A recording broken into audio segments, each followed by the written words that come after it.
भगवान की दिव्य मंगलमयी गाथा को श्रवण करेंगे। आइए हम सभी ग्रंथ की मर्यादा का पालन करते हुए सर्वप्रथम मिल करके भगवान नाम संकीर्तन, तत्पश्चात जैसे प्रभु इच्छा हम सभी गाथा में प्रविष्ट होंगे। क्योंकि जब तक हमारा अंतःकरण पवित्र नहीं होगा, शुद्ध नहीं होगा, परमात्मा का जो यह पवित्र नाम है हमारे अंतःकरण में उपस्थित नहीं होगा। इसलिए हमारे अंतःकरण में जो कलुष हैं, जो अंधकार हैं, उनको नष्ट करने के लिए हम सभी परमात्मा का जो प्रकाश स्वरूप नाम है उसका स्मरण करें और उच्चारण करें। हम सभी मिलकर के गाएं। जय जय राधा रमण हरि बोल, जय जय राधा रमण हरि बोल, जय जय राधा रमण हरि बोल, जय जय राधा रमण हरि बोल, जय जय राधा रमण हरि बोल, जय जय राधा रमण हरि बोल, जय जय राधा रमण हरि बोल, जय जय राधा रमण हरि बोल, जय जय राधा रमण हरि बोल, जय जय राधा रमण हरि बोल, हरि बोल, हरि बोल, हरि बोल, हरि बोल, हरि बोल, हरि बोल, हरि बोल, हरि बोल, जय जय राधा रमण हरि बोल, जय जय राधा रमण हरि बोल।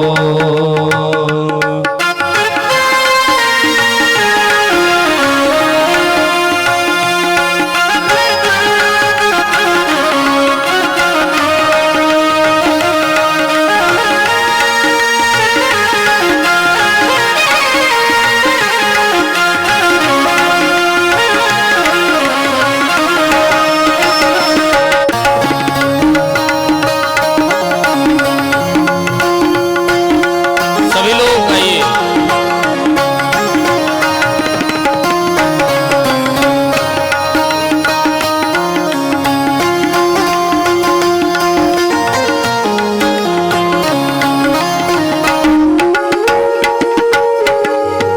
हरि बोल, हरि बोल, हरि बोल, हरि बोल, हरि बोल, हरि बोल, हरि बोल, हरि बोल, जय जय राधा रमण हरि बोल, जय जय राधा रमण हरि बोल, जय जय राधा रमण हरि बोल, जय जय राधा रमण हरि बोल, जय जय राधा रमण हरि बोल, जय जय राधा रमण हरि बोल।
हरि बोल हरि बोल हरि बोल हरि बोल हरि बोल हरि बोल जय जय राधा रमण हरि बोल जय जय राधा रमण हरि बोल जय राधा रमण हरि बोल जय जय राधा रमण हरि बोल।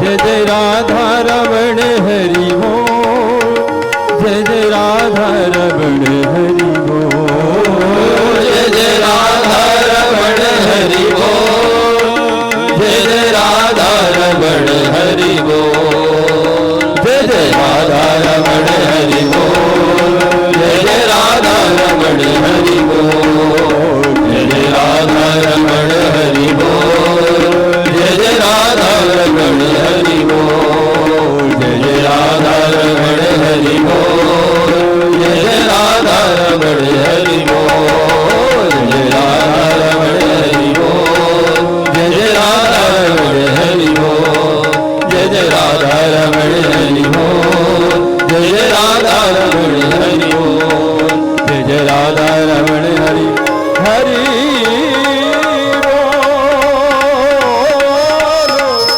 हरि बोल हरि बोल जय जय राधा रमण हरि बोल जय जय राधा रमण हरि बोल जय जय राधा रमण हरि बोल जय जय राधा रमण हरि बोल। बोल भक्त वत्सल भगवान की जय हो श्रीमद् भागवत महापुराण की जय हो श्री व्यास जी महाराज की जय हो श्री सुखदेव जी महाराज की जय हो श्री हनुमान जी महाराज की जय हो जय जय श्री सीता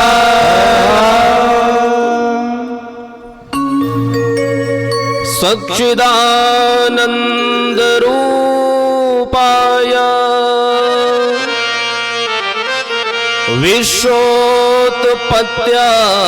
विश्वोत्पत्त्यादिहेतवे तापत्रय विनाशाय श्रीकृष्णाय वयं नुमः। अब हम सभी एकदम सावधान होकर के बैठ जाएं। सावधान होकर के एकाग्र चित्त होकर के बैठें। जो हम बताएं उसको आप अपने कर्णपुटों को खोल करके एकदम सावधानी पूर्वक श्रवण करें। क्यों? हम सभी उपस्थित किस लिए हुए हैं? श्रीमद् भागवत महापुराण के श्रवणार्थ, भागवत की कथा को श्रवण करने के लिए।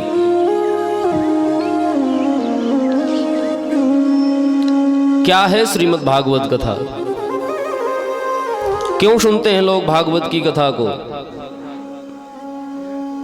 सुनना आवश्यक क्यों है और ना सुनने से हानि क्या है? जब सावधान पूर्वक होकर के श्रवण करेंगे तभी इन सब बातों का जो विवेचन है वो हमारे समझ में आएगा। भागवत जी के प्रारंभ में 6 अध्यायों में बड़े ही सुंदर शब्दों में श्री कृष्ण पायन द्वैपायन वेदव्यास जी ने बड़ी सुंदर महात्म की संरचना की है। श्रीमद् भागवत के प्रारंभ में 6 अध्यायों में और कथा के अंत में 4 अध्यायों में महात्म की चर्चा की गई है। आइए हम सभी स्कंद पुराणांतर्गत जो 6 अध्याय का महात्म है सर्वप्रथम उसको श्रवण करते हैं। महाराज, महात्म क्या है? महात्म का अर्थ होता है महिमा, बखान। श्रीमद् भागवत कथा क्यों सुननी चाहिए और ना सुनने से हानि क्यों होती है, सुनने से लाभ क्या होता है, इन्हीं सब बातों का जिसमें विवेचन हो उसी को महात्म कहते हैं। जब तक हम किसी के बारे में जानेंगे नहीं, पहचानेंगे नहीं, तब तक उसको कैसे मान लेंगे भाई? भाई पहले जाने तो कि श्रवण करने से क्या लाभ होगा और किसने श्रवण किया उसका क्या लाभ हुआ और जिन्होंने नहीं श्रवण किया उनकी हानि क्या हुई। तो सर्वप्रथम यह जानना आवश्यक है कि लोग इतनी कथा क्यों सुनते हैं और अगर सुन रहे हैं, जैसे लोग कहते हैं कि कर्म करो फल की इच्छा मत करो, लेकिन भाई हम इस बात को नहीं मानते धर्म को लेकर के, क्योंकि जब तक हम कामना नहीं करेंगे भागवत जी से, जानने का प्रयत्न नहीं करेंगे, तब तक हमको यह पता कैसे चलेगा फलश्रुति क्या है इसकी, लाभ क्या है सुनने का। तो जानना तो आवश्यक है और फल की कामना भी करना आवश्यक है, क्योंकि भागवत जी से जब कामना करेंगे तभी उस चीज की पूर्ति होगी। कामना क्या करना है?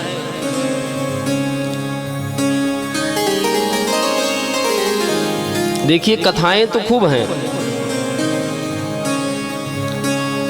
केवल कथा से अगर जीव का कल्याण हो तो अनेकों कथाएं हैं, लेकिन लोग कहते हैं महाराज जब मूल जो तत्व है, जो सार तत्व है, वो केवल बताने का प्रयत्न किया जाए। और वही श्री सूत जी महाराज महात्माओं को बता रहे हैं, केवल सार तत्व। जैसे अभी हम किसी को आलू उबाल करके दे दें और बोलें कि इसको खा लीजिए, तो उस आलू में वह स्वाद नहीं आएगा और वो पेट भर के खा भी नहीं पाएगा। लेकिन अगर उसी आलू को हम बढ़िया से फ्राई करके कचालू बना करके दे दें तो बढ़िया चाव से खाएगा, प्रसन्नता पूर्वक खाएगा, उधर भर भी जाएगा। उसी प्रकार से भगवान की यह गाथा है, अगर हम केवल सुनाते चले जाएंगे, बताते चले जाएंगे, किसी को समझने वाला नहीं है, किसी को पल्ले पड़ने नहीं वाला। जब इसको सजा करके बढ़िया उसी आलू की भांति जब कचालू बना करके बढ़िया रामचंद्र भैया को हम पवाएंगे तो इनके पेट में बढ़िया आनंद आएगा और कथा श्रवण करने में भी लाभ होगा ना। इसलिए आइए हम सभी मिल करके सावधान हो करके भागवत भगवान के प्रारंभ में जो 6 अध्यायों में बढ़िया सुंदर महात्म की चर्चा की गई है, महिमा की चर्चा की गई है, सर्वप्रथम हम जानते हैं कि क्या है इनकी महिमा, क्यों सुनते हैं लोग भागवत। और 6 अध्यायों में बड़ी विचित्र बात है, व्यास जी 6 अध्याय का महात्म लिखते हैं, लेकिन 6 अध्यायों में बातें बताई गई केवल मात्र 2। क्यों सुनना चाहिए और कैसे सुनना चाहिए, केवल 6 अध्यायों में 2 बातें बताई हैं व्यास जी महाराज ने।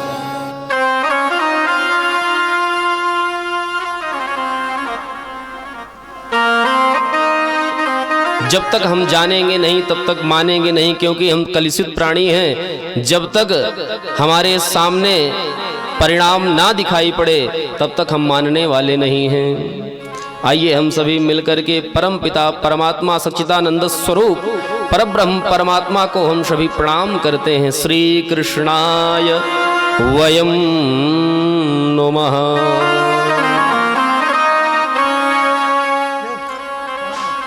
अब आइए हम सभी अपने इस मन को लेकर के चलें नैमिषारण्य। नैमिषारण्य की जो भूमि है पावन पवित्र है, और वहीं से जितनी भी कथाएं हैं सब वहीं से उत्कंठित होती हैं, वहीं से प्रारंभ होती हैं। जितनी भी कथाएं प्रारंभ हुई सभी कथाएं नैमिष की पावन भूमि से प्रारंभ हो रही हैं। 88,000 महात्मा जन एकत्र हैं, बड़े बड़े वयोवृद्ध महात्मा हैं, और उन 88,000 महात्माओं का प्रतिनिधित्व श्री सौनक जी महाराज कर रहे हैं, और उनके प्रश्नों का उत्तर श्री सूत जी महाराज दे रहे हैं। आइए हम सभी सावधान होकर के अपने मन को लेकर के चलते हैं उसी नैमिक क्षेत्र में, और भगवान की दिव्य कथा को श्रवण करने का प्रयत्न करते हैं। श्रवण करने से लाभ क्या है, ना श्रवण करने से हानि क्या है। नैमि से सूत मासीनम अभिवाद्यम महामतिम कथामृत रसस्वादः कुशलः शौनको ब्रवीत्। नैमिषे सूतमासीनम अभिवाद्यम महामतिम। सूत जी जो है कैसे हैं, महामति, विशाल बुद्धि है उनकी। व्यास जी बता रहे हैं कि ये श्रोता कौन है, श्रोता कोई साधारण नहीं है।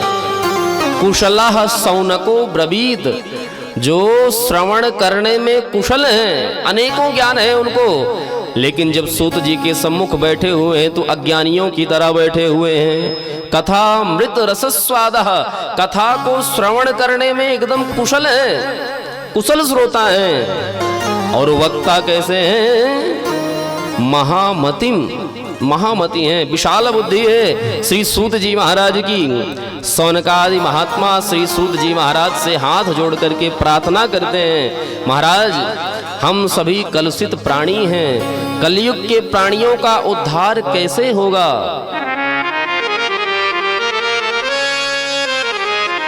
कोई ऐसा सरलतम साधन बताइए जिससे कि हमको प्रयत्न भी ना करना पड़े और भगवान कृष्ण की प्राप्ति हो जाए।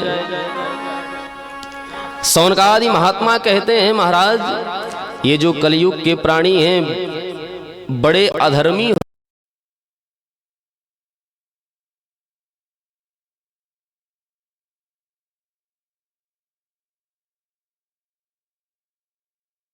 वार्ता कर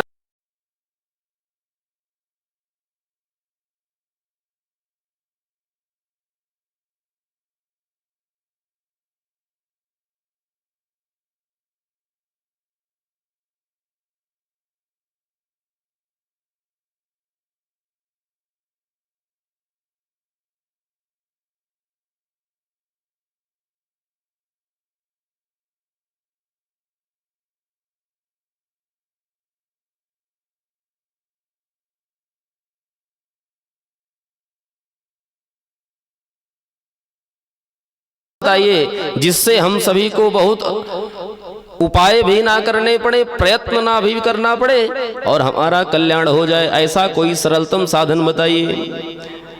श्री सौनकादि महात्मा कहते हैं, अज्ञानध्वांत विध्वंस कोटि सूर्य समप्रभ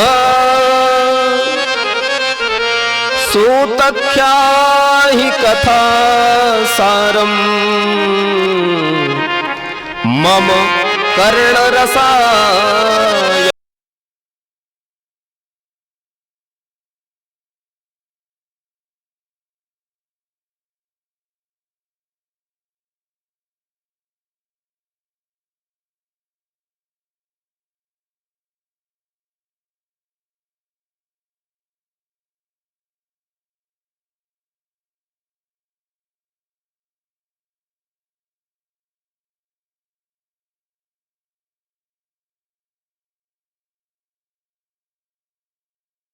उस कर्ण के माध्यम से जब प्रकाश स्वरूपी वाणी हमारे अंतःकरण में प्रविष्ट होगी महाराज, तो कथा मृत रसस्वादः, कथा को श्रवण करके हमारे अंतःकरण से जो अज्ञान तिमिर है, अंधकार है, यह नष्ट हो जाएगा। महाराज आपके पास तो कोटि सूर्य समप्रभा, करोड़ों सूर्य के समान ज्ञान का प्रकाश है। आपकी ज्ञानवाणी प्रकाश स्वरूप जब हमारे कर्णपुटों में प्रविष्ट होगी तो हमारे अंतःकरण का जो अभिमान है वो नष्ट हो जाएगा, जल करके प्रकाशित हो जाएगा। सूतख्याहि कथा सारम मम कर्ण रसायनम। महाराज ऐसी बातें मत बताइएगा कि जो हमारे कानों को अच्छी ना लगे, अर्थात मन घड़ंत बातें मत बताइएगा, जो हमारे कानों को प्रिय लगे,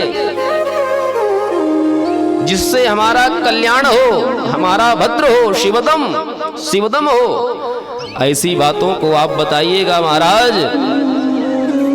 और इतना ही नहीं, जिससे हमारे अंतःकरण में भक्ति की जागृति हो, ज्ञान की स्थापना हो, विवेक अर्थात बुद्धि की विवर्धन हो, ऐसी बातों को आप हमको बताइए। भक्ति ज्ञान विरागाप्तो विवेको वर्धते महान। भक्ति ज्ञान का प्रकाश संवर्धन हो और हमारी बुद्धि की पराकाष्ठा हो, ऐसी बातों को आप बताइए। और हमारे अंतःकरण में जो ये परिवार के प्रति, पुत्र के प्रति, पत्नी के प्रति ये जो मोह है अर्थात माया है, माया मोह निरासश्च वैष्णवैः क्रियते कथम। हमारे अंतःकरण से माया मोह नष्ट हो जाए और आप परमात्मा के नाम की भक्ति हमारे अंतःकरण में जागृत हो जाए। क्यों कहते हैं महाराज, यह घोर कलिकाल आ गया है। इस घोर कलिकाल में जीव नाना प्रकार के पाप कर्म करेंगे। यह घोरे कलौ प्रायो जीवश्चासुरतां गतः क्लेशः क्रान्तस्य तस्यैव शोधने किं परायणम्। महाराज इह घोरे कलौ प्रायो जीवश्चासुरतां गतः। अरे महाराज, यह जो कलिकाल के जीव हैं, इस घोर कलिकाल में केवल अपने उदर को भरने के लिए, अपने पेट को भरने के लिए संसार में क्रियाकलाप करेंगे। यहाँ तक कि घर में, परिवार में अगर कोई भूखा भी मर रहा होगा तो यह कलियुगी प्राणी इस प्रकार से कठोर हो जाएगा कि उसको भी देखना पसंद नहीं करेगा। इस प्रकार का यह अभिमानी हो जाएगा। महाराज क्लेशा क्रांतः, ये अपने अंतःकरण में ऐसे ऐसे इनके हृदय में विचार उत्पन्न होंगे कि एक दूसरे को देख करके ऐसे मानिए कि अग्नि की भांति जलते रहेंगे। महाराज इन सब को नष्ट करने से और हम सभी के अंतःकरण में भगवान की भक्ति जागृत हो जाए, भगवान श्री कृष्ण हम सभी को प्राप्त हो जाएं, ऐसा कोई सरलतम साधन बताइए। सोनकादि महात्मा कहते हैं महाराज, कृष्ण प्राप्तिकरम सस्वत साधनम तद्वदाधुना। कृष्ण प्राप्तिकरम सस्वत साधनम तद्वदाधुना। भगवान श्री कृष्ण की प्राप्ति हमको हो जाए, ऐसा कोई सरलतम साधन बताइए जिससे हमको बहुत ज्यादा प्रयत्न भी ना करना पड़े और भगवान श्री कृष्ण की प्राप्ति हो जाए। अब तो इतना सुन करके श्री सूत जी महाराज मुस्कुराने लगे, प्रसन्न हो गए और प्रसन्नचित्त होकर के सूत जी महाराज की तरफ देखते हुए कहते हैं, अरे महात्माओं, आपने बड़ा ही सुंदर प्रश्न किया है। महात्माओं ने कहा, महाराज सुंदर तो है, लेकिन ऐसा क्यों? सूत जी महाराज कहते, अरे क्या बताएं महात्माओं, आज इस कलिकाल के घोर कलिकाल में आपने कृष्ण प्राप्ति कर्म सस्वत, भगवान श्री कृष्ण की प्राप्ति का उपाय पूछ रहे हैं। लेकिन ये जो कलयुगी प्राणी है ना, अगर अभी इनके पास कोई महात्मा कोई विद्वान आ जाए तो इनको अपने संसार में सांसारिक प्रश्नों से ही छुट्टी नहीं मिलती है। महाराज हमको पोता नहीं है तो हमको पोती नहीं है, तो धन की वर्षा नहीं हो रही है, तो घर में खाने को नहीं है, ऐसे ऐसे नाना प्रकार के प्रश्न इनके पास उपस्थित हो जाते हैं। लेकिन इस घोर कलिकाल में आपने तो भगवान की प्राप्ति के लिए प्रश्न किया है। अत्यंत प्रसन्न हुए सूत जी महात्मा। कृष्ण प्राप्ति कर्म शाश्वत साधनम तद्वदाधुना। प्रसन्न चित्त हो गए सूत जी महाराज। प्रसन्न होकर के महात्माओं को सुंदर उपाय बता रहे हैं। कालव्याल मुखग्रास त्रास निर्णाश हेतवे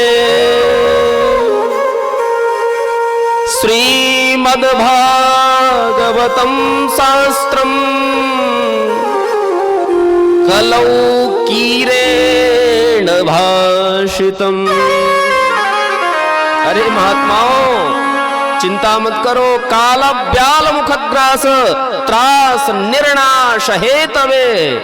अरे इतना सरलतम साधन है हमारे पास कि आपके जितने भी प्रश्न हैं सबका उत्तर है।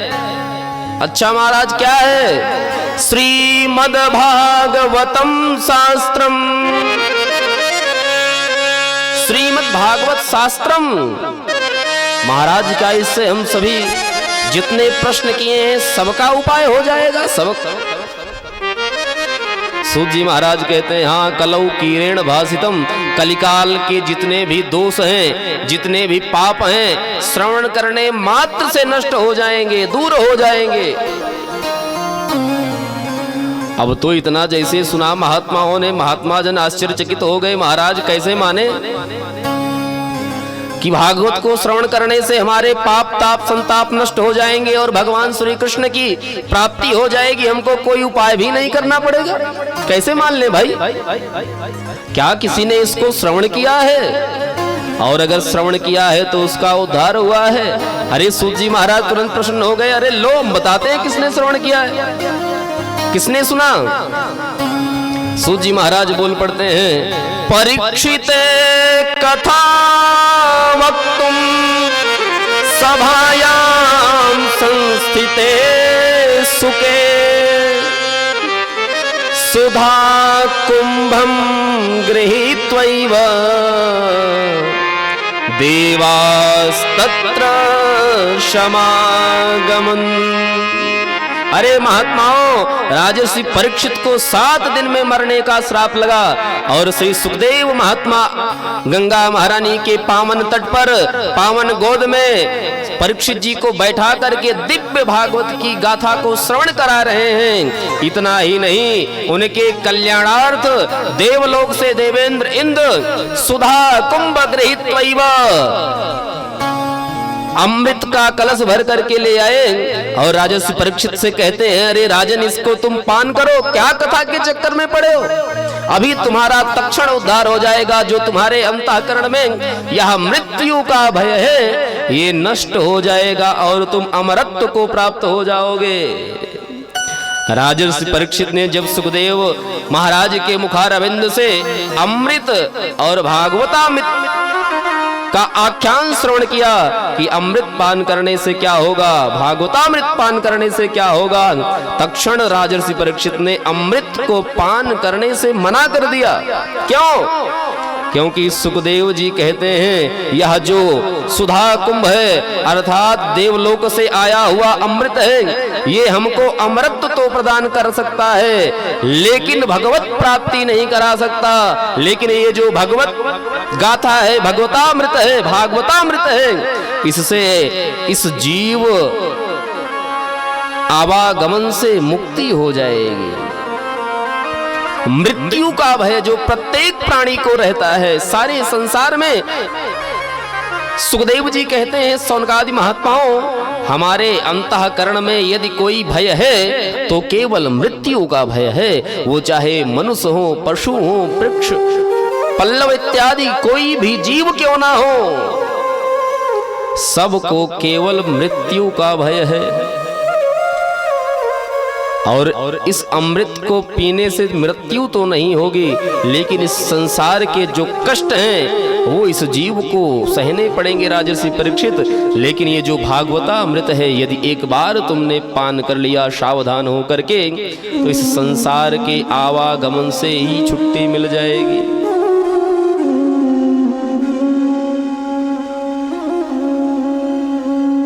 राजर्षि परीक्षित को जैसे ही समझ में आया तुरंत मना कर देते हैं, देवलोक से आए हुए अमृत को ठुकरा देते हैं। सूत जी कहते हैं, देखा महात्माओं, अमृत भी भागवतामृत की बराबरी नहीं कर सकता, इतना सामर्थ्यवान है ये भागवतामृत। महात्माओं ने कहा, महाराज फिर भी हम नहीं मानेंगे। ये तो एक ही उदाहरण है, और कोई उदाहरण बताइए। इतना जैसे ही कहा महात्माओं ने, तो सूत जी महाराज कहते हैं, महात्माओं,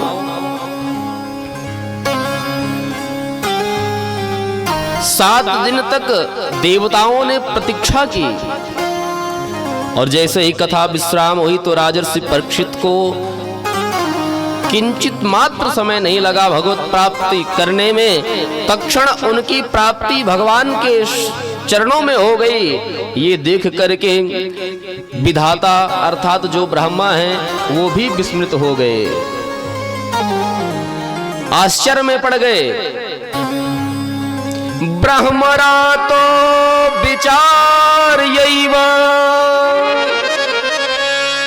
तदा देवांजहाश।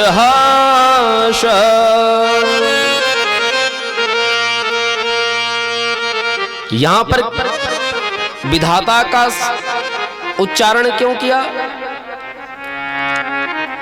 कहा विधाता भी, अर्थात जो सृष्टि की रचना करने वाले ब्रह्मा जी हैं, वो भी ऐसे आश्चर्य को देख करके आश्चर्यचकित हो गए। तो हम सभी साधारण मनुष्यों की क्या बात है, ऐसे आश्चर्य को देख करके ब्रह्मा जी मन में विचार करते हैं कि इस भागवत में ऐसा क्या है कि राजर्षि परीक्षित का उद्धार हो गया। तत्क्षण ब्रह्मा जी ब्रह्मलोक में सत्य तुला पर संसार के जितने देव दर्शन हैं, तीर्थाटन हैं, धर्म ग्रंथ हैं, समस्त शास्त्रों को ले जाकर के धर्म तुला पर रखा, और दूसरे तुला पर श्रीमद् भागवत के ग्रंथ को रखा, भगवान की भक्ति को रखा। और जैसे ही भागवत जी का पलड़ा देखा तो नीचे की तरफ जाने लगा। ब्रह्मा जी को आश्चर्य हो गया और देवताओं से कहते हैं, वास्तव में यह श्रवण करने योग्य है। इतना आश्चर्य हुआ देवताओं को। सत्यलोके तुलाम बद्ध्वा तोलयत् साधनांजयः।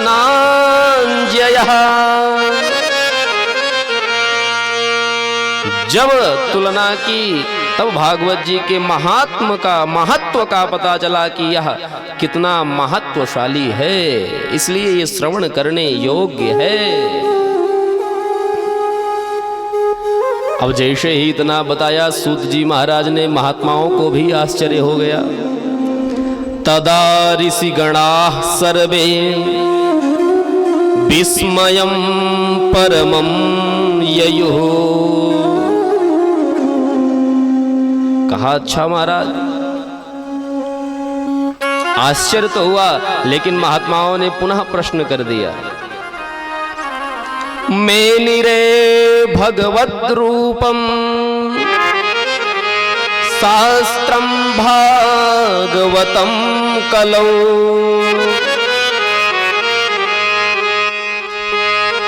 इस कलिकाल में 7 दिन ही श्रवण करने की परिपाटी क्यों बनी महाराज? भाई, इस कथा को तो मास भर श्रवण कर सकते थे, 10 दिन भी श्रवण कर सकते थे। केवल 7 दिन ही सुनने का नियम क्यों बना? और सर्वप्रथम किसने भागवत की कथा और किसको सुनाई? सप्ताहेन श्रुतं चैतत् सर्वथा मुक्तिदायकम्। सूत जी महाराज कहते हैं, महात्माओं, यह जो सप्ताह पारायण की विधि है, श्रवण करने मात्र से मुक्तिदायकम, जीव का एकमात्र लक्ष्य होना चाहिए। जन्म से लेकर के मुक्ति पर्यंत उसको यह प्रयत्न करना चाहिए कि हमारे अंतःकरण में कभी भी परमात्मा विस्मृत ना हो। सदैव हमारे अंतःकरण में, हमारे हृदय में परमात्मा की स्मृति बनी रहे, कभी विस्मृत ना हो। लेकिन हम सभी संसारियों से यही भूल हो जाती है, और जब ये भूल हमसे होती है, हम परमात्मा को विस्मृत करके इस संसार के माया मोह में लग जाते हैं। तो वही महात्मा जन बता रहे हैं महात्माओं को, सूत जी, कि जीव की जो स्थिति है, जन्म से लेकर के फिर वो मृत्यु की तरफ अग्रसित होती है। और जो जीव परमात्मा की स्मृति अपने अंतःकरण में बना करके रखते हैं, उनकी जो यात्रा है वो जन्म से लेकर के मुक्ति की तरफ अग्रसित होती है। बहुत ज्यादा अंतर नहीं है, मृत्यु और मुक्ति केवल इतना ही अंतर है। अब विचार हमको आपको करना है कि हमको मृत्यु की तरफ अग्रसित होना है, अतएव मुक्ति की तरफ अग्रसित होना है। अगर इस संसार से मुक्ति चाहिए तो अंते नारायण स्मृति ही, जीवन के अंत तक परमात्मा का स्मरण हमारे अंतःकरण में बना रहे, यही हमारे जीवन का सार्थक तत्व है। मुक्ति का कोई तो जतन कर ले लो, थोड़ा थोड़ा हरि का भजन कर हो। मुक्ति का कोई तो जतन कर ले लो, थोड़ा थोड़ा हरि का भजन कर ले, रोज थोड़ा थोड़ा हरि का भजन कर ले।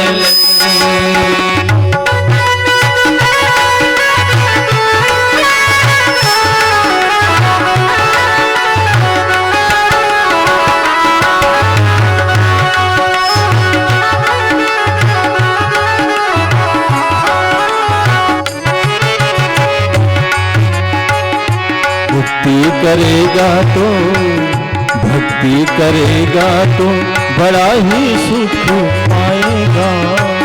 भक्ति करेगा तो बड़ा ही सुख पाएगा। भक्ति से आत्मा का मेल छूट जाएगा। भक्ति से आत्मा का मेल छूट जाएगा। आत्मा के साथ साथ मन कर ले, आत्मा के साथ साथ मन कर ले, रोज थोड़ा थोड़ा हरि का भजन कर ले, रोज थोड़ा थोड़ा हरि का भजन कर ले।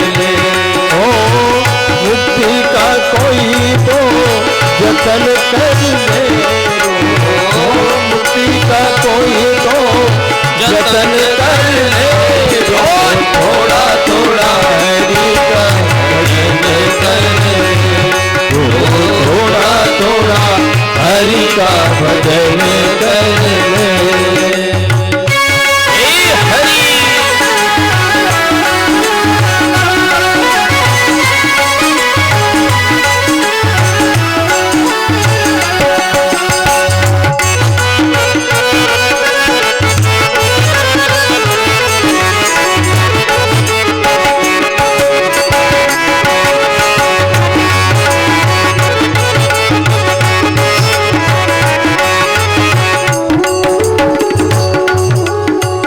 संगत करे अच्छे लोगों की, संगत करे अच्छे लोगों की, दवा मिल जाएगी सभी रोगों की, दवा मिल जाएगी सभी रोगों की।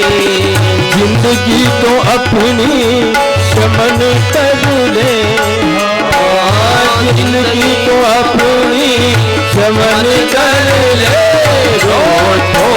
थोड़ा बोलो थोड़ा थोड़ा हरि का भजन करे रोज थोड़ा थोड़ा हरि का भजन करे ओ मुक्ति का कोई तो जतन कर ले मुक्ति का कोई तो जतन कर ले रोज थोड़ा थोड़ा हरि का भजन कर ले रोज थोड़ा थोड़ा हरि का भजन कर ले हरि का भजन कर ले हरि का भजन कर ले बोल भक्तवत्सल भगवान की जय।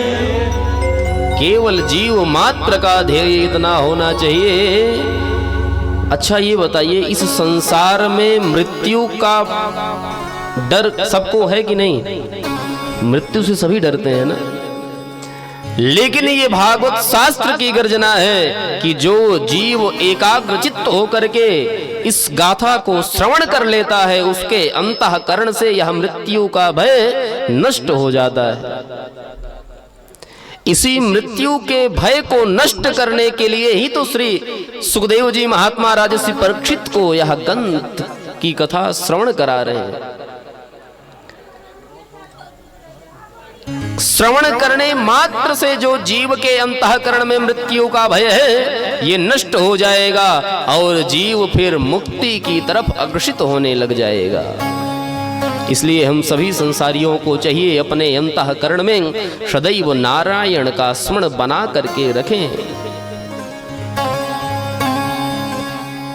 यदि अगर हम चाहते हैं कि बार बार इस संसार में हमको पुतले की भांति बनना पड़े, आना पड़े, तो ठीक है, जन्म से मृत्यु का ही समय आप तय करिए।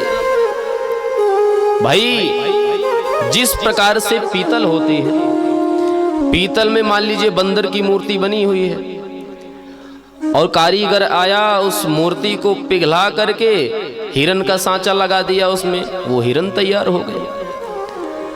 पुनः पिघला करके उसको गाय का रूप दे दिया, अतएव वो है तो पीतल ही। उसी प्रकार से हमारा यह जीव है, शरीर है, यह शरीर तो नष्ट हो जाती है, अपितु जो पुतला है माँ के गर्भ में आ गया, मानुषी के गर्भ में आया तो मानव, बंदर के गर्भ में आ गया तो बंदर, हिरण के गर्भ में आया तो हिरण।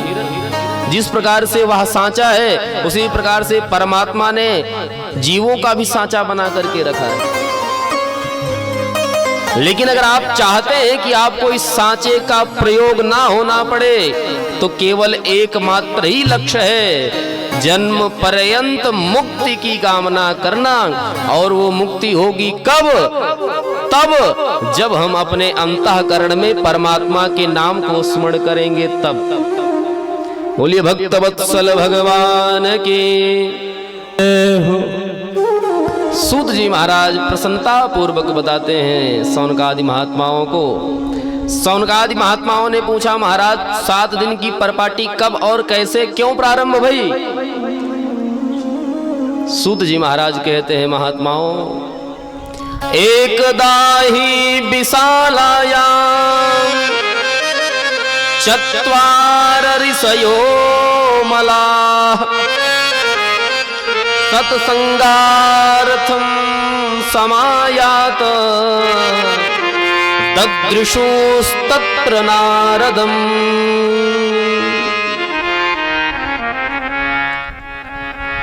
एक दिन की बात है महात्माओं, सनक, सनंदन, सनातन, सनत कुमार चारों भाई विशालापुरी अर्थात बद्रिका आश्रम में सत्संगार्थ भ्रमण कर रहे हैं, सत्संग की इच्छा से विचरण कर रहे हैं। इनका स्वभाव है, ये चारों भाई सदैव 5 वर्ष के ही रहते हैं और ये सत्संग के बड़े प्रेमी हैं, भगवान की कथा कहने और सुनने के बड़े प्रेमी हैं और सत्संग की इच्छा से ही उसी विशालापुरी में भ्रमण कर रहे हैं। कोई मिल जाए वहीं पर बैठ करके हरिचर्चा होने लग जाए, कोई और तो मिला नहीं। सूत जी महाराज कहते हैं, सनकादियों ने देखा कि नारद जी महाराज खिन्न मना होकर के विचित्र अवस्था में उसी बद्रिका आश्रम में भ्रमण कर रहे हैं बड़े दुखी मन से। नारद जी के मुखारविंद पर कष्ट देख करके सनकादि महात्माओं ने पूछ लिया, अरे नारद जी, इस प्रकार से तो महात्माओं को दुखी नहीं होना चाहिए। कथम ब्रह्मन दीन मुखः काते चिंता वलीयसी। अरे ब्राह्मण, अरे नारद जी, आप इस चिंतातुर होकर के इस निर्जन मन में विचरण क्यों कर रहे हैं? क्या कारण है? कुतस चिंतातुरो भवान, आपको कौन सी चिंता घेर ली है? ना तो आपके पास पत्नी है, ना बाल बच्चे हैं, आप तो महात्मा हैं, आपको कौन सी चिंता हो गई?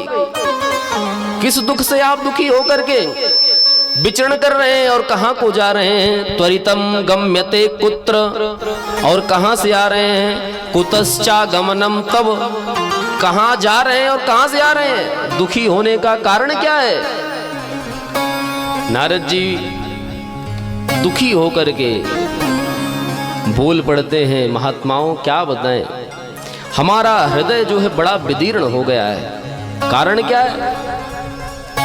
अहम तो पृथ्वीं यातो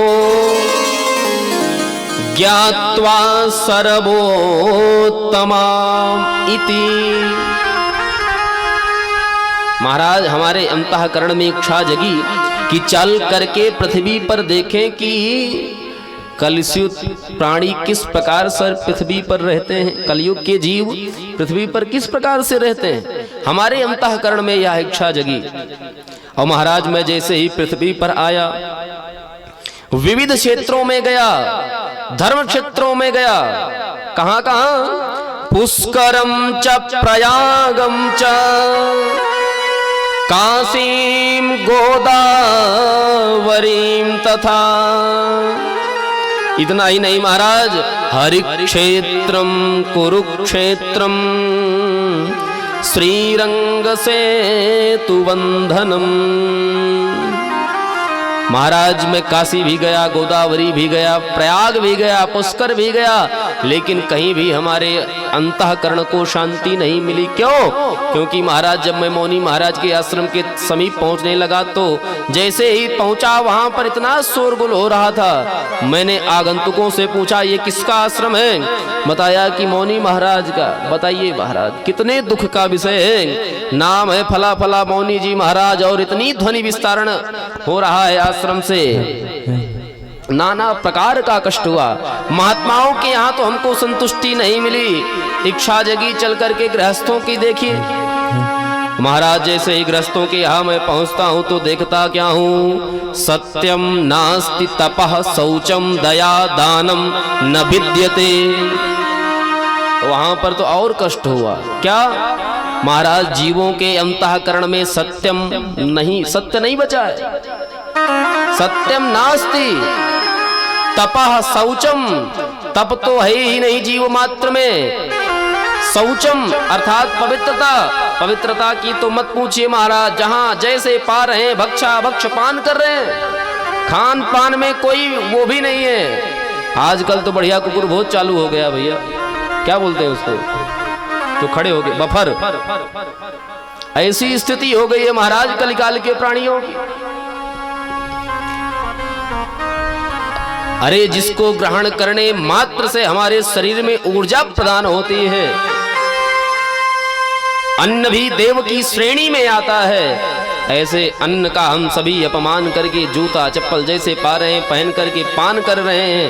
ये कलयुग के प्राणियों की स्थिति हो गई है महाराज। सत्यम नास्ति तपः शौचम दया दानम, दया की तो मत ही पूछिए महाराज। यदि सहोदर भ्राता भी कष्ट से व्यथित हो रहा है तो सगा भाई यदि भी देखता है तो मुंह घुमा करके चला जाता है। कुशलता पूछने की तो पूछिए ही मत महाराज। इतने कठोर हो गए हैं कलयुग के प्राणी। दया दानम, दान तो है ही नहीं, दान कोई करना ही नहीं चाहता है। यदा कदा मान लीजिए किसी के ऊपर कोई आपत्ति विपत्ति आ गई, किसी ने बता दिया महाराज कोई दान कर दो, पुण्य कर दो, तुम्हारा कल्याण हो जाएगा, तो कष्ट में आकर के जीव दान करने लग गए हैं। कल्याणार्थ कोई दान कर ही नहीं रहा,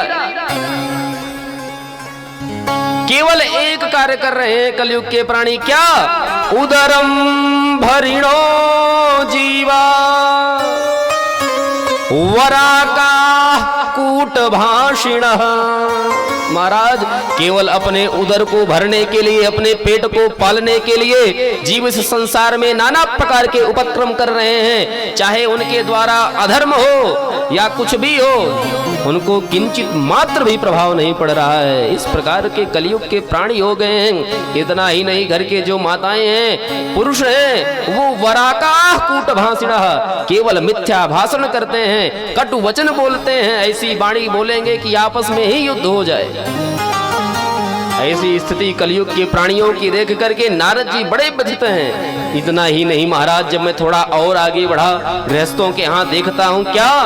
तरुणी प्रभुता गे अस्याल को बुद्धिदायक। आजकल महाराज घर में नई बहुएं जो आती हैं उनकी चलती हैं। सनकादि महात्माओं ने कहा भैया नारद ये तो अच्छी बात है, नई बहुओं की चलनी ही चाहिए। भाई माता पिता जब वृद्ध हो जाएं तो उनको चाहिए कि बहुत ज्यादा माया मोह में ना पड़े, अपने खजाने की चाबी निकालें और बहू को पकड़ा दे, भाई ले देख, अब आज से सारी जिम्मेदारी तुम्हारी, तेरा तुझको अर्पण, आने वाला समय भी तुम्हारा। अब केवल आपका धर्म इतना बनता है कि हम दोनों माता पिता को आप समय समय पर भोजन पवाएं और सारी जिम्मेदारी आपकी। ये तो अच्छी बात है, नई बहू की चलनी चाहिए। अरे महाराज चलनी तो चाहिए, अच्छी बात है, लेकिन आजकल की जो बहुएं हैं वो जब जिम्मेवारी पा जाती हैं तो वो केवल अपना, भी हमने बताया उदरम भरिणो जीवा, केवल अपना देखती हैं, माता पिता को कौन पूछने वाला है इस कलिकाल में। ऐसी स्थिति हो गई है महाराज। यद्यपि बूढ़े माता पिता घर में उपस्थित हैं, बड़े भाई उपस्थित हैं, लेकिन अगर कोई घर में कोई विशिष्ट कार्य करना है, कोई बड़ा आयोजन करना है, तो लोग करते क्या हैं? स्याल को बुद्धिदायक, ससुराल से साले साहब को बुलाएंगे और बढ़िया उनसे सलाह मशवरा करेंगे क्या कैसे करना है। आजकल की यह स्थिति हो गई है, माता पिता से कोई पूछने नहीं चाहता है, बड़े भाई से कोई सलाह लेना ही नहीं चाहता है। ऐसे कलयुग के प्राणियों की स्थिति हो गई है। इतना ही नहीं महाराज, आजकल जो लोग अपने पुत्र पुत्री का विवाह करते हैं तो वहां पर भी सौदेबाजी होने लग गई है। कन्या विक्रयणो लोभात दंपति नाम चकलकनम। लोग अपने पुत्र पुत्री का क्रय विक्रय करने लग गए हैं, यह स्थिति हो गई है। पहले के समय में जब विवाह हुआ करता था भैया बाबूजी, तब समधी बना करते थे। समधी का अर्थ होता है सम्माने बराबर धीमाने बुद्धि। जहां पर हमारे विचार समान हो जाया करते थे, हमारे विवेक एक हो जाया करते थे, वहीं पर समधी बन जाया करते थे। व्यवहार देखा जाता था, किसका व्यवहार कैसे है, हमसे इसका व्यवहार मेल कर रहा है, हमारा विचार इनसे मेल कर रहा है, तो ऐसे लोगों से लोग रिश्ता बना लिया करते थे। लेकिन नारद जी बता रहे हैं भैया सनकादि महात्माओं, आजकल क्या हो गया है? कन्या विक्रयणो लोभात। जहां पर जितने में बढ़िया सौदा फिक्स हो जाए वहीं पर समधी बन जाया करते हैं, वहीं पर पुत्र पुत्री का विवाह हो जाया करता है। ऐसी स्थिति बन गई है महाराज। दंपति नाम चकलकनम। और कहा महाराज जो आजकल के नवविवाहिता हैं, जब उनका विवाह होता है तो विवाह के दूसरे दिन ही युद्ध, घमासान युद्ध होता है। पति पत्नी में जैसे विवाह होकर के आया, पता लगा दूसरे दिन युद्ध प्रारंभ। कारण क्या है?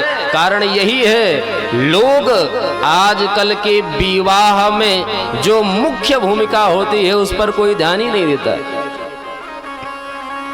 जब आप सौदेबाजी करके बढ़िया विवाह तय कर रहे हो तो स्थिति तो यही होनी है ना, सारी रात बढ़िया डीजे बजता है। अब जब जो विवाह की लग्न है उस पर जब पंडित जी बोलेंगे भैया समय पर बैठ जाओ, तो कहाँ किसको, अरे पंडित जी अभी डांस करने दीजिए, ये स्थिति हो गई है महाराज कलिकाल के प्राणियों की। तो कहां पर कल्याण होने वाला है, कहां पर दंपत्ति जो युगल जोड़ा है वो कहां तक कुशल चलने वाला है, ये स्थिति हो गई है महाराज कलिकाल के प्राणियों की। ऐसे आश्चर्य को मैं देख करके विचलित होकर के इस बद्रिकाश्रम में भ्रमण कर रहा हूं। इतना ही नहीं महाराज, जब हमारे मन को शांति नहीं मिली तो मैंने मन में विचार किया कि चल करके भगवान यदुनाथ जो कृष्ण की भूमि है उनका दर्शन करके मैं ब्रह्मलोक को पुनः वापस जाऊं। लेकिन महाराज मैं जैसे ही वहां पर पहुंचता हूं एक और आश्चर्य देखता हूं। तत्राश्चर्यं मया दृष्टं श्रूयतां तन्मुनीश्वरः।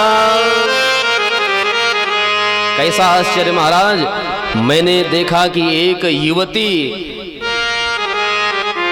विलाप करती हुई बैठी है। जब महाराज मैं थोड़ा और सन्निकट गया, नजदीक गया तो देखता क्या हूं कि बगल में दो वृद्ध पुरुष लेटे हुए हैं और वह युवती दोनों पुरुषों को शांत कराने का प्रयत्न कर रही है। अब महाराज हमसे रहा नहीं गया, मैं समीप जाने लगा तो देखता क्या हूं कि नाना प्रकार की स्त्रियां प्रकट होकर के उस युवती की सेवा कर रही हैं, पंखा जल रही हैं। महाराज मेरे चरण रुक गए, क्योंकि जहां पर स्त्रियों का समूह हो महात्माओं का जाना उचित नहीं है। जब मैं वापस आने लगा तो उस युवती ने हमको बुला लिया। महाराज भो भो साधो क्षणं तिष्ठ मच्चिंतामपि नाशय। अरे साधु, अरे महात्मा, क्षण भर आप रुक जाइए। हमारे अंतःकरण का जो कष्ट है मच्चिंतामपि नाशय, आपके दर्शन मात्र से दर्शनम तव लोकस्य सर्वथा घहरम परम, आपके दर्शन मात्र से हमारे सर्वथा जो कष्ट हैं वो नष्ट हो जाएंगे। हे महात्मन, आप अपना दर्शन दे दीजिए। उसकी ऐसी वाणी को सुन करके महाराज मैं सन्निकट चला गया। जैसे ही मैं सन्निकट पहुंचा, कुशलता पूछी, परिचय पूछा, देवी तुम कौन हो? तो वह युवती बोल पड़ती है। मैंने कहा देवी कौन हो? कासी तुम कौन हो? का विमौचेया, और तुमको इस प्रकार का कष्ट क्यों है? इतना ही नहीं, नार्याः काः पद्मलोचना, ये जो नारियां तुम्हारी सेवा शुश्रूषा कर रही हैं पद्मलोचना है, नारियां कौन है? वद देवी सविस्तारम स्वस्य दुःखस्य कारणम, देवी तुम्हारे दुखी होने का कारण क्या है, विस्तार पूर्वक बताओ। अब वह युवती बोल पड़ती है, अहम भक्ति तिख्याता इमौ में तनयौ मतौ ज्ञान वैराग्य नामानो काल योगे न जर्जरो।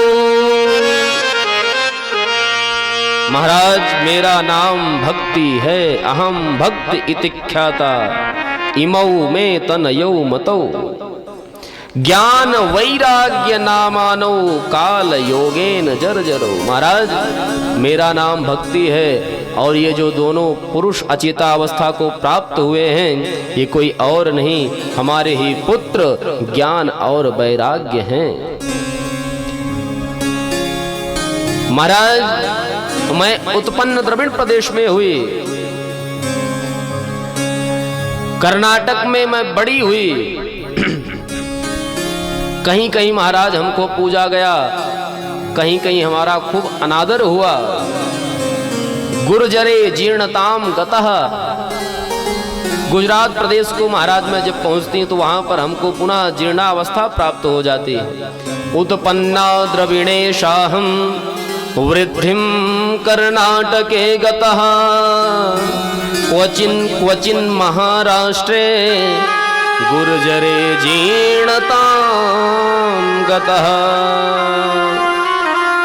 लेकिन महाराज मैं जैसे ही वृंदावन की ओर पहुंचती हूँ तो वहां पर तो मैं पुनः युवती को हो जाती हूँ, तरुणी हो जाती हूँ। अभी तो हमारे जो ये दोनों पुत्र हैं ज्ञान और वैराग्य, ये जरा अवस्था को प्राप्त हो गए।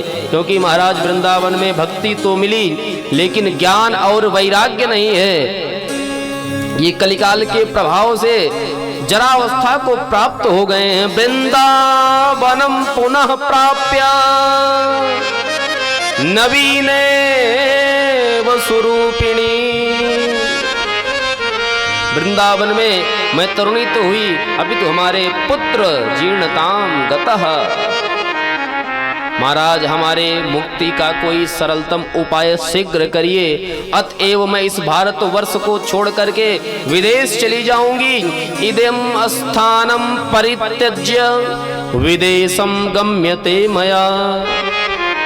नारद जी मन में विचार किया, अगर इस कलिकाल में महारानी भक्ति इस स्थान का त्याग करके चली गई तो कलयुग के प्राणियों का कभी उद्धार हो ही नहीं सकता, कल्याण नहीं हो सकता। महाराज मैं महारानी भक्ति के उत्थान के लिए, उनके कल्याण के लिए नाना प्रकार के उपक्रम किया। ज्ञान वैराग्य की जरा अवस्था को हटाने के लिए मैंने नाना प्रकार के उपक्रम किए। अभी तो वो थोड़ी देर के लिए तो उनको चेतना प्रदान होती, अभी तो पुनः वो जीर्णताम गतः, पुनः वो जरा अवस्था को प्राप्त हो जाते। महाराज मैं उनको उठाने के लिए बारंबार गीता पाठैर मुहुर्मुहु, बारंबार मैंने गीता का पाठ किया, वेद वेदांग का पाठ किया, उपनिषदों का पारायण किया, लेकिन उनके ऊपर कोई प्रभाव नहीं हुआ। जब मैं थक हार गया, अचानक हमको व्योम बाणी सुनाई पड़ी। व्योम बाणी तदैवा भूमना ऋषे खिद्यताम इति उद्यमः सफलस्तेयं भविष्यति न संशयः। नारद तुम जाकर के उद्यम करो। अब नारद जी बड़े आश्चर्य में पड़े, इतने देर से मैं क्या कर रहा हूं भाई। वेद वेदांग का पाठ करके श्रवण कराया, उपनिषदों का पारायण श्रवण कराया, गीता का पाठ मैंने बारंबार श्रवण कराया।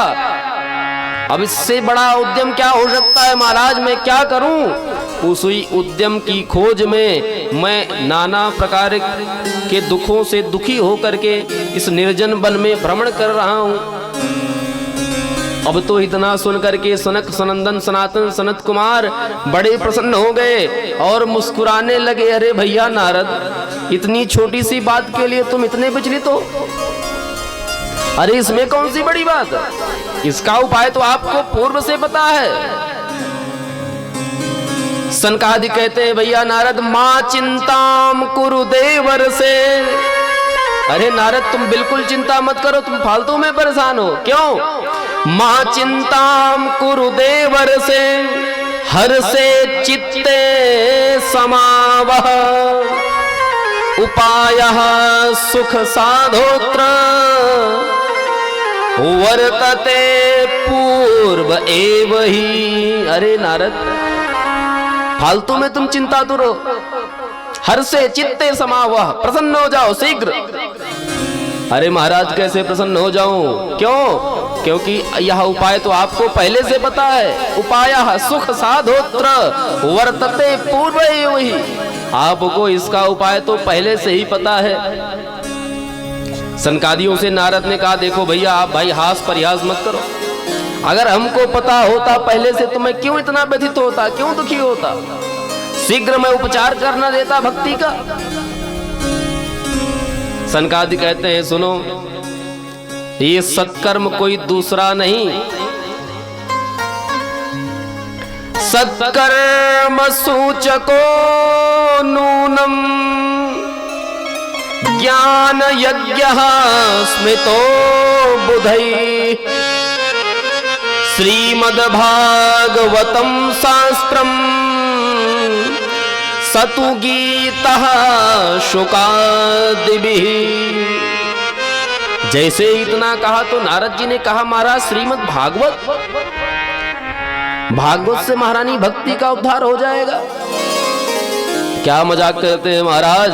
सनकादियों ने कहा नारद भैया यह मजाक नहीं, ये सत्कर्म कोई दूसरा और नहीं, सत्कर्म सूचको नूनम, यही तो श्रीमद् भागवत कथा है। इसी भागवत कथा से भक्ति के दुख का उद्धार हो जाएगा, दुख से उनको मुक्ति मिल जाएगी। नारद जी को विश्वास नहीं हो रहा है। नारद जी ने कहा महाराज मैंने महारानी भक्ति के उत्थान के लिए वेदों का पारायण किया, उपनिषदों का पारायण किया, और ये जो श्रीमद् भागवत है उन्हीं वेदों से ही तो निकला हुआ है। तो जब मैंने पूरे वेद का पारायण कर दिया, इनकी मुक्ति नहीं हुई, तो श्रीमद् भागवत से मुक्ति कैसे हो जाएगी? सनकादियों ने कहा भैया नारद सुनो, यह जो श्रीमद् भागवत कथा है, श्रीमद् भागवत है, ये निगमों अर्थात वेदों का गला हुआ पका हुआ फल है। कैसे?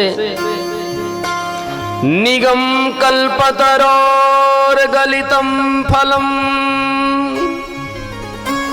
सुख मुखाद अमृत द्रव संयुतम पीवत भागवतम रसमालयम मुहुरहो रसिका भुवि भावुकः।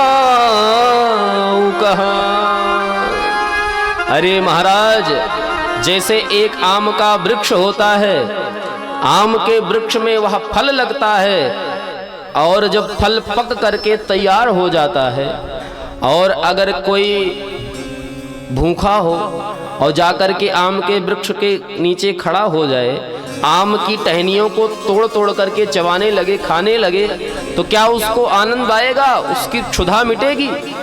कहा महाराज जब आम की टहनियों को खाएगा तो कहाँ से क्षुधा मिटने वाली है? उसको तो चाहिए बढ़िया पका हुआ फल तोड़े और फल ग्रहण करे, तुरंत उसकी क्षुधा मिट जाएगी। सनकादियों ने कहा भैया नारद यही तो हम आपको समझाना चाहते हैं, ये जो श्रीमद् भागवत है ये निगमों का वेदों का गला हुआ पका हुआ फल ही तो श्रीमद् भागवत है। लेकिन आम में तो गुठलियां मिलेंगी, इस भाग निगमों का जो फल है श्रीमद् भागवत, ना तो इसमें छिलके हैं ना ही गुठलियां हैं, ये निगमों का गला हुआ पका हुआ फल है, इसको तो केवल पान ही करना है। बोले कैसे? बोले आलयम, महाराज कैसे पान करना है? पीवत भागवतम रसमालयम, यह रस को, इस रस को आलयम माने कितनी बार? बोले महाराज बारंबार पान करना है। कब तक? आलयम मोक्ष पर्यंतम, जब तक इस शरीर का मोक्ष ना हो जाए महाराज तब तक पान करते रहना है, करते रहना है, करते रहना है, जब तक हमारा उद्धार ना हो जाए। अब तो जैसे ही इतना सुना नारद जी प्रसन्न चित्त हो गए और कहते हैं महाराज अब शीघ्र चलो और महारानी भक्ति के दुख की निवृत्ति करो।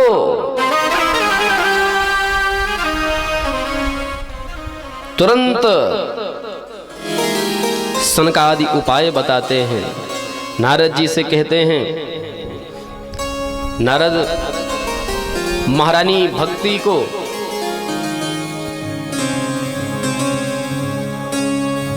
भक्ति के साथ ज्ञान और वैराग्य को लेकर के पावन पवित्र भूमि हरिद्वार की तरफ आओ और समस्त संसारियों को सूचित कर दो कि भगवान की यह गाथा प्रारंभ होने जा रही है। सभी अपने कल्याणार्थ हरिद्वार की पावन भूमि पर पहुंचे।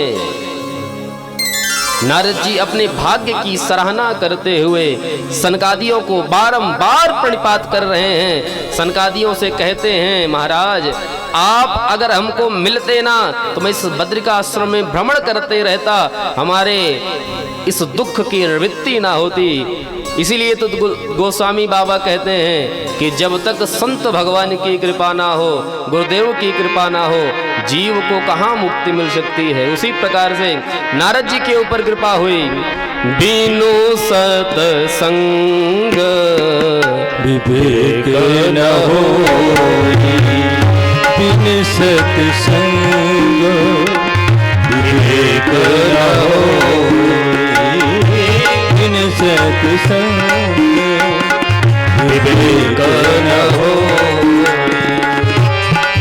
सत्संग विवेक न होई, बिन सत्संग विवेक न होई, राम कृपा बिनु सुलभ न सोई, ओ राम कृपा बिनु सुलभ न सोई। जब तक संत की कृपा ना हो, गुरु की कृपा ना हो, तब तक जीव का उद्धार कैसे हो सकता है। सनकादियों ने ऐसा उपाय बताया। महाराज नारद प्रफुल्लित हो गए, महारानी भक्ति को लेकर के पहुंचते हैं हरिद्वार। गंगा द्वार समीपे तु तटमानंद नामकम, नाना ऋषि गणैर्जुष्टम देव सिद्ध निवेशितम। आनंद नाम का तट है हरिद्वार में। सभी लोग वहां पर उपस्थित होने लगे। नारद जी पहुंच करके बढ़िया सुंदर व्यास मंच बनाते हैं और सनक सनंदन सनातन संत कुमार आकर के मंच की शोभा को शोभित करते हुए दिव्य गाथा को प्रारंभ करते हैं। सूत जी महाराज कहते हैं, सौनकादि महात्माओं, वहां पर अनेकों बड़े बड़े महात्मा उपस्थित होकर के जय शब्दो नमः शब्द शंख शब्द तथैव च, जय घोष होने लगा, शंख निनाद होने लगा। सभी ऋषि गणा सभी प्रसन्न होकर के श्रीमद् भागवत की गाथा को गाने लगे। और सनकादि महात्मा बता रहे हैं, सदा सेव्या श्रीमद् भागवती कथा, यस्याः श्रवण मात्रेण हरिश्चित्तम समावहे।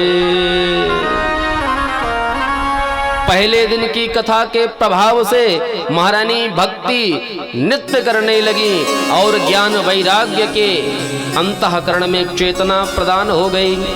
सनकादि महात्मा कहते हैं नारद जी से, यह ग्रंथ इतना उपयोगी है कि जो जीव बुद्धिमान है वो अगर नित्य प्रति इस ग्रंथ का पारायण करता है तो मोक्ष पर्यंत उसका मोक्ष हो जाता है।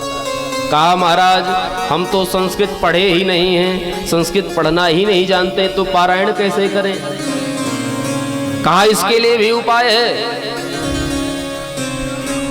अपितु ये अल्पगता है, बहानेबाजी करना हमारे संस्कृत सत्य सनातन धर्म में हम सभी को चाहिए कि संस्कृत पढ़ना आना चाहिए।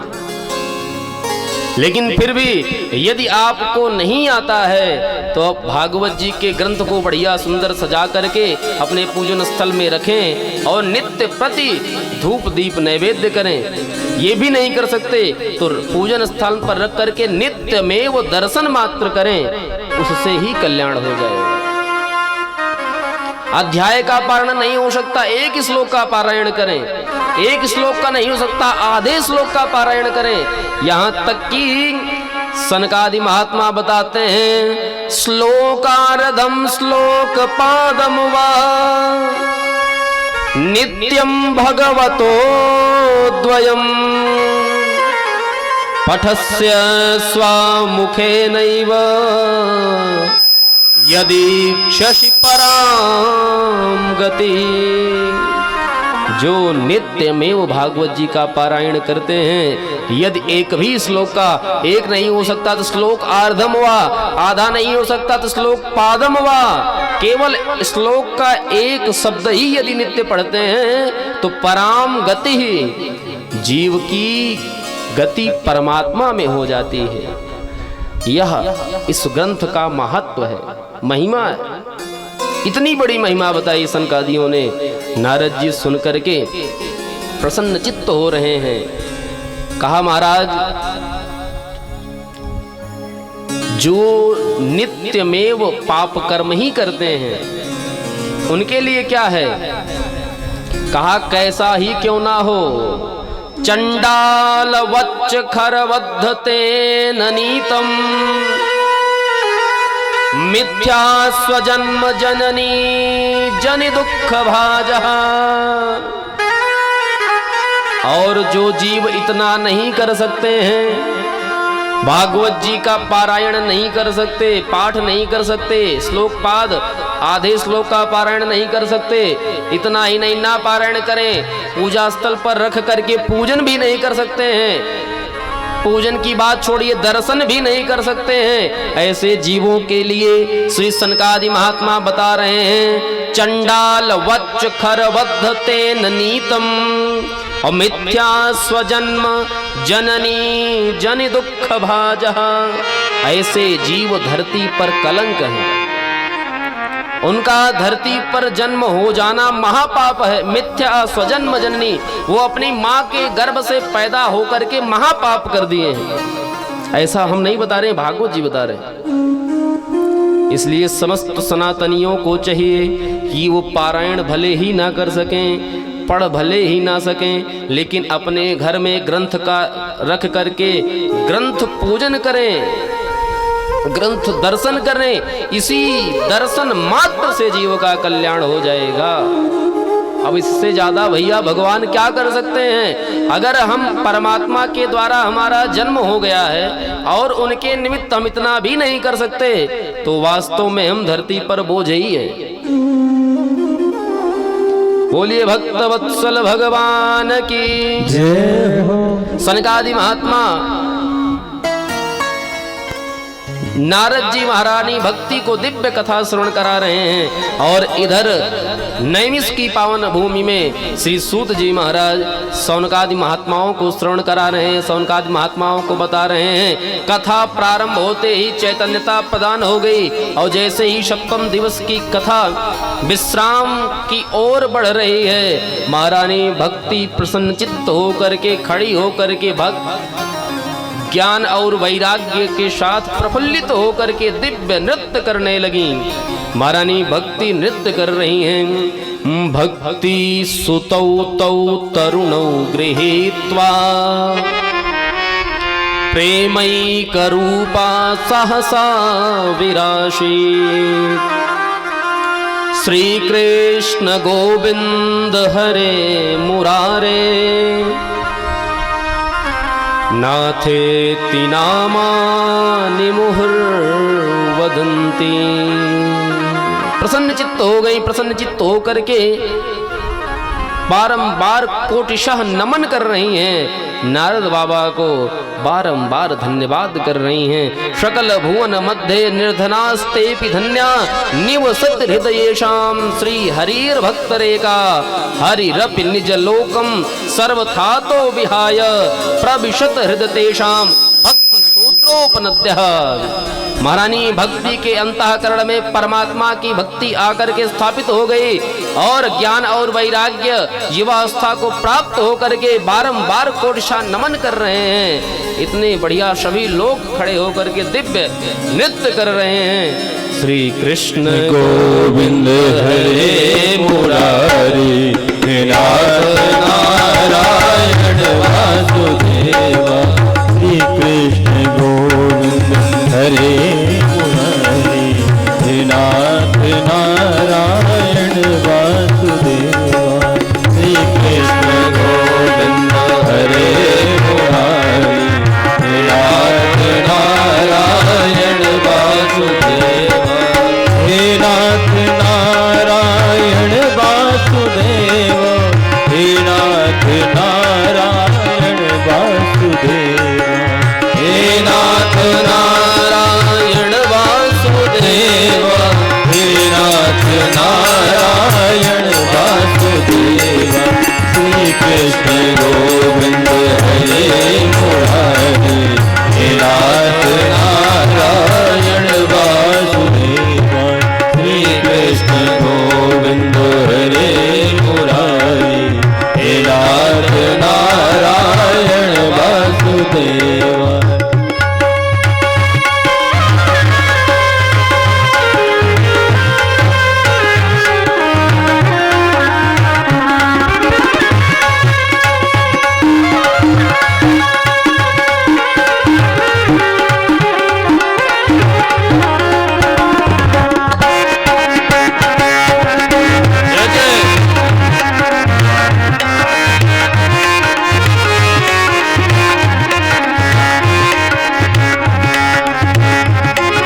वासुदेवा हे नाथ नारायण वासुदेवा श्री कृष्ण गोविंद हरे मुरारी हे नाथ नारायण वासुदेवा श्री कृष्ण गोविंद हरे मुरारी हे नाथ नारायण वासुदेवा श्री कृष्ण गोविंद हरे मुरारी हे नाथ नारायण वासुदेवा हरे राम राम हरे हरे हरे कृष्ण कृष्ण कृष्ण हरे हरे हरे राम राम राम हरे हरे हरे कृष्ण कृष्ण कृष्ण हरे हरे हरे राम राम राम हरे हरे हरे कृष्ण कृष्ण कृष्ण हरे हरे हरे राम राम राम हरे हरे हरे कृष्ण कृष्ण कृष्ण हरे हरे हरे राम राम हरे हरे हरे कृष्ण कृष्ण कृष्ण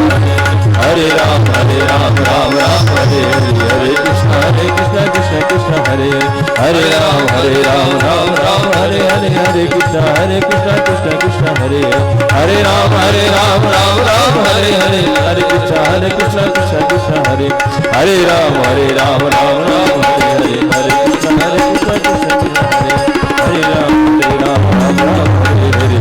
कृष्ण कृष्ण कृष्ण हरे हरे राम कृष्ण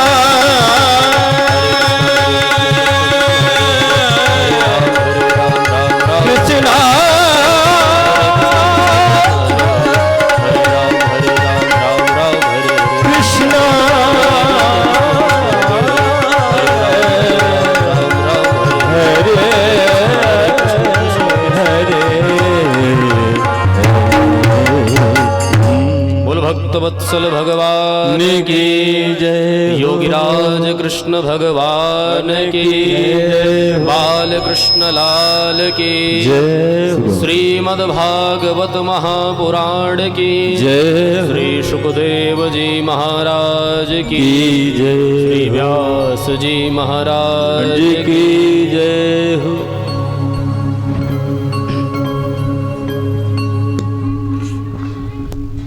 ओम हरि ओम रत्नेश्वर्ये नमः ज्वालामालिन्ये नमः। सभी लोग अपने अपने स्थान पर खड़े होकर के श्रीमद् भागवत जी की आरती करेंगे। हरि ओम चंद्रमा मनसो जात चक्षुः सूर्यो वजायत श्रोत्राद्वायुष्य प्राणस्य मुखादग्निरजायत।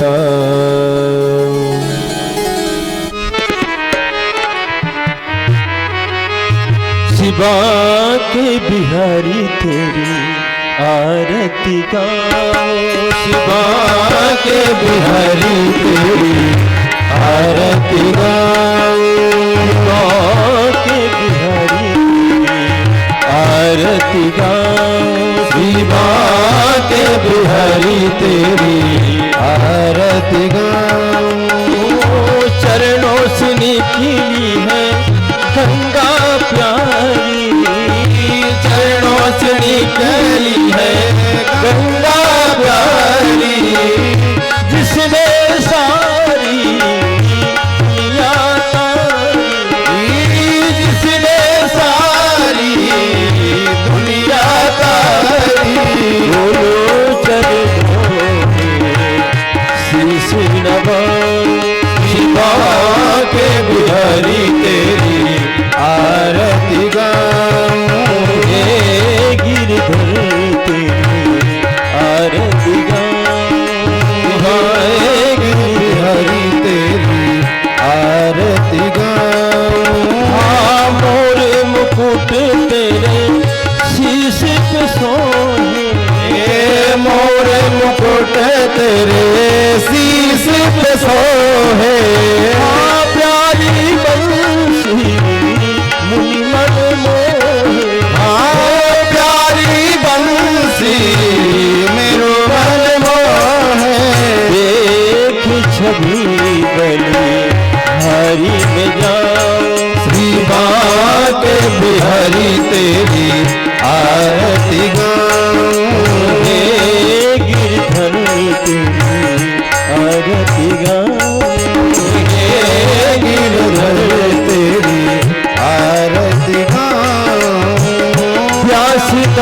जी के नाथ आप हो।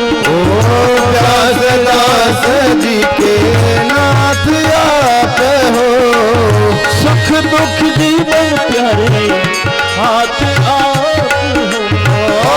सुख दुख जीवन प्यारे साथ आप हो। देख छवि बनी हरी मजा श्री बाके बिहारी तेरी आरती गाऊं। श्री बाके बिहारी तेरी आरती गाऊं। कर्पूर गौरम करुणावतारम संसारसारम भुजगंधहारम सदा वसंतम हृदयारविंदे भवं भवानी सहितं नमामि। त्वमेव माता पिता त्वमेव त्वमेव बन्धु च सखा त्वमेव त्वमेव विद्या द्रविणं त्वमेव त्वमेव सर्वं मम देव देव त्वमेव सर्वं मम देव देव। हरे राम राम राम हरे हरे। हरे कृष्णा कृष्ण कृष्ण हरे हरे। हरे राम राम राम हरे हरे। हरे कृष्णा कृष्ण कृष्ण हरे हरे। हरे राम राम राम हरे हरे। हरे कृष्णा कृष्ण कृष्ण हरे हरे। कृष्ण कृष्ण हरे हरे। कृष्ण कृष्ण ओम जलेन शीतलीकरणं पुष्पेर्देवाभिवन्दनम् आरोग्यार्थे आत्माभिवन्दनं देवभूषान्तिरन्तरिक्षं शान्तिः पृथिवी शान्तिरापः शान्तिरोषधयः शान्तिः वनस्पतयः शान्तिर्विश्वे देवाः शान्तिर्ब्रह्म शान्तिः सर्वगुण शान्तिः शान्तिरेव शान्तिः सामा शान्तिरेधि। मन्त्रपुष्पाञ्जलिं हरिः ओम माजदनेन जुन्यमयजन्त देवास्तानि धर्माणि प्रथमान्याशन्नातेह नागं महिमानः सजन्त यत्र पूर्वेशाध्याः सन्ति देवाः। हरिः ओम एकदन्ताय विद्महे वक्रतुण्डाय धीमहि तन्नो दन्तिः प्रचोदयात्। हरिः ओम नारायणाय विद्महे वासुदेवाय धीमहि तन्नो विष्णुः प्रचोदयात्। हरिः ओम महालक्ष्मी च विद्महे विष्णुपत्नी च धीमहि तन्नो लक्ष्मी प्रचोदयात्। हरिः ओम अञ्जनीसुताय विद्महे वायुपुत्राय धीमहि तन्नो हनुमत् प्रचोदयात्। हरिः ओम तत्पुरुषाय विद्महे महादेवाय धीमहि तन्नो रुद्रः प्रचोदयात्। सेवन्ति कैवकुलचम्पक पाटलाब्जे पूर्णागजाति करवीर रसाल पुष्पै बिलव प्रबाल तुलसीदल मंजरीभिः त्वां पूजयामि जगदीश्वर मे प्रसीदा। नाना सुगन्धि पुष्पाणि यथा कालोद्भवानि च पुष्पाञ्जलिर्मया दत्त गृहाण परमेश्वर। मन्त्रपुष्पाञ्जलिं समर्पयामि।